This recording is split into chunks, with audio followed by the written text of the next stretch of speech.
સહજાત્મ સ્વરૂપ પરમ ગુરુ આત્માથી સૌહીન અને વર્તુ ચરણાધીન એ અંગે તમે પૂછ્યું. આત્મસિદ્ધિ શાસ્ત્રની 125મી ગાથા કે શું પ્રભુ ચરણ કને ધરું આત્માથી સૌહીન તે તો પ્રભુએ આપ્યો વર્તુ ચરણાધીન.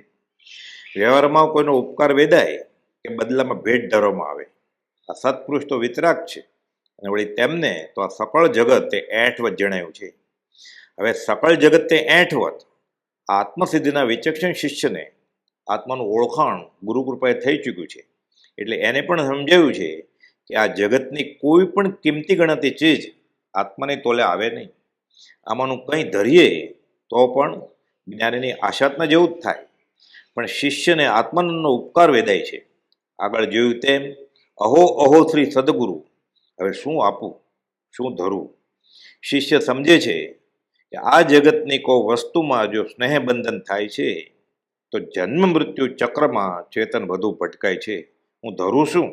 મીઠાઈ, સફરજન, તેઓને તો ઇન્દ્રિયો શૂન્ય પણ વર્તે છે. અગરબત્તી, ધૂપ, તેને મોગરા ગુલાબમાં રસ નથી. ચાંદી સોનાના છત્રમાં રસ નથી, તેને આત્માનું છત્ર છે. વાઘા પહેરાવવું તે અપરિગ્રહી છે. નગ્ન ભાવ, મુંડ ભાવ, સ્નાનતા, તેને નવડાવવું, પૂજા કરવું, આરતી ઉતારવું. અંબાલાલભાઈએ પૂજાનો થાળ, કંકુ, ચોખા તૈયાર રાખ્યા. પરમ કૃપાલદેવ બોલ્યા, આ નાટક ખસેડો અહીંથી.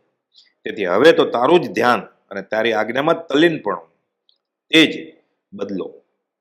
ધ્યાન ધૂપ, મનઃ પુષ્પ, પંચેન્દ્રિય હુતાશન, ક્ષમા જાપ, સંતોષ પૂજા, પૂજ્યો દેવો નિરંજન. તારી આજ્ઞા જ વર્તું.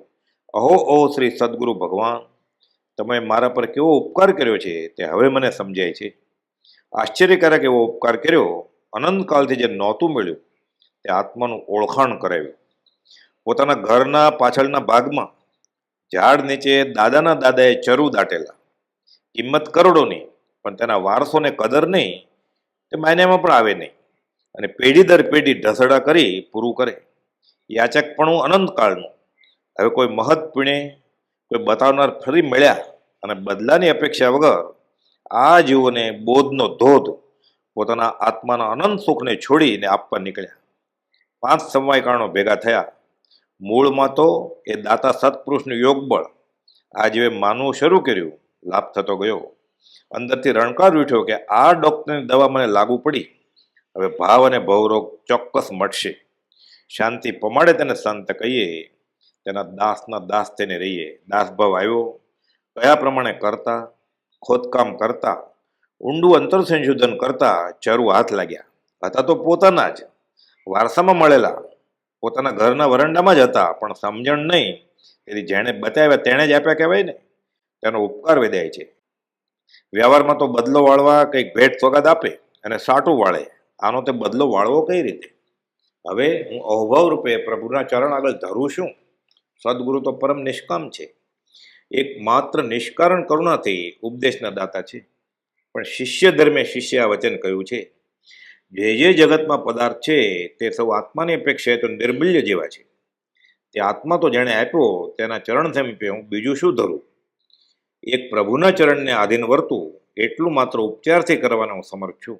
અને આજથી કરીને જીવનના છેલ્લા શ્વાસ સુધી તારી આણમાં હું વર્તું. બસ દાસ થઈને રહું. પડ્યા રહો દરબાર મેં, ધક્કા ધનિકા ખાઓ, એક દિન ऐसा आएगा आप ही ધની બન જાઓ. કુતબુદ્દીન ઐબક શાહબુદ્દીન ગોરીનો ગુલામ હતો. વેચ્યો વેચાય અને ખરીદ્યો ખરીદાય એવો. વફાદારીથી સાથેને સાથે રહ્યો. આણ માને, શરણ માને, આશ્રય દ્રઢતાથી પકડી રાખ્યું, શરણ સ્વીકાર્યું. રાજા સાથે એક દેશથી બીજા દેશ પડછાયાની માફક સાથે ને સાથે ભવોભવ તુમ ચરણો કી સેવા. શાહબુદ્દીન ગોરીએ હિન્દ પર આક્રમણ કર્યું, જીત્યો, પણ રાજ આપવું કોને? અહીંયા પોતાને કંઈ રહેવું નથી. દિલ્હીની ગાદીએ આ કુતબુદ્દીન ઐબકને બેસાડ્યો. મુસલમાન રાજ્ય હિન્દમાં સ્થપાયું અને 800 વર્ષ સુધી રહ્યું. વ્યવહારમાં પણ ખંતનું આ પરિણામ હોય તો પરમાત્મા તો જીવ શરણ અને આશ્રયથી પોતે જ પરમાત્મા બની જાય. વહ લોહા કંચન કરે એ કરી દે મહંત. જ્ઞાની ખરા ખપીને પોતા સમાન બનાવી દે છે. આવા જ્ઞાનીને હું શું ધરું? ભાવથી શરણ અને આશ્રય કરવાની વાત છે. વચનામૃત 885માં પરમ કુલદેવ બોધ્યું છે ચરણ પ્રતિપત્તિ આ જ મોટો ધર્મ છે. પરમ પુરુષની મુખ્ય ભક્તિ ઉત્તરોત્તર ગુણની વૃદ્ધિ થાય એવા સદવર્તનથી પ્રાપ્ત થાય છે. ચરણ પ્રતિપત્તિ એટલે શુદ્ધ આચરણની ઉપાસનારૂપ સદવર્તન આ જ્ઞાનીની મુખ્ય આજ્ઞા છે. જે પરમ પુરુષની મુખ્ય ભક્તિ છે. ઉત્તરોત્તર ગુણની વૃદ્ધિ થવામાં ગુરુવાસી જનોએ સદધર્મરૂપ આજીવિકા વ્યવહાર સહિત પ્રવર્તન કરવું એમ અહીં બોધ્યું છે.